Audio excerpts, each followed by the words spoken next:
in Charleston. We can talk about it more now to Anthea Butler, who's Associate Professor of Religious and African Studies at the University of Pennsylvania, and she joins us from there via webcam from Boston. Thanks very much for being with us. I mean, it's being described, these terrible killings, as a hate crime. Is that how you see it?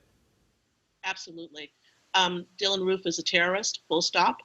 There is no excuse for someone who comes into a church during a Bible study, a Wednesday night Bible study that happens across America, and shoots 9 African Americans and kills them. And is very specific about why he did it. He's basically said that he was tired of Black people raping and killing his own, and he thought he should take it out on them. So I don't think this is anything but a hate crime. And what are then the wider implications of this? Well, one of the wider implications, I believe, is that we have a problem with race in America right now. It's very plain from all of the police-involved shootings, the violence against African Americans, the inability of Americans to speak about race, and the racialized ways in which good, well-meaning Christians have spoken about their Christianity and taking back America.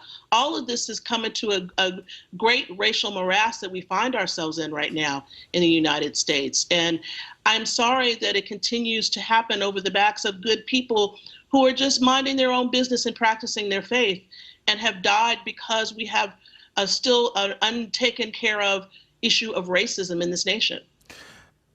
So is this, do you believe, a new manifestation of a problem of race relations in the United States?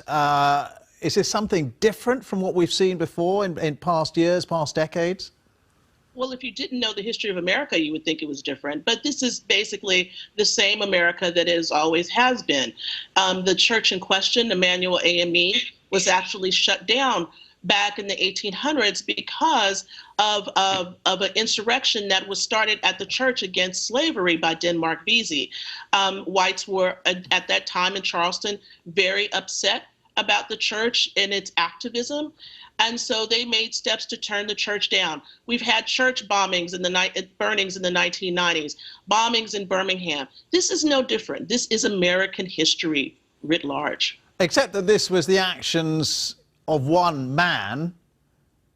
Maybe it's potentially dangerous to read too much into it. No, I think it's not potentially dangerous to read too much into it. We have the KKK. We've had a rise within the last 6 years of a lot of white supremacist groups and right-wing groups. We have a basic, stew every day of how Black people are to be hated and distrusted in this country.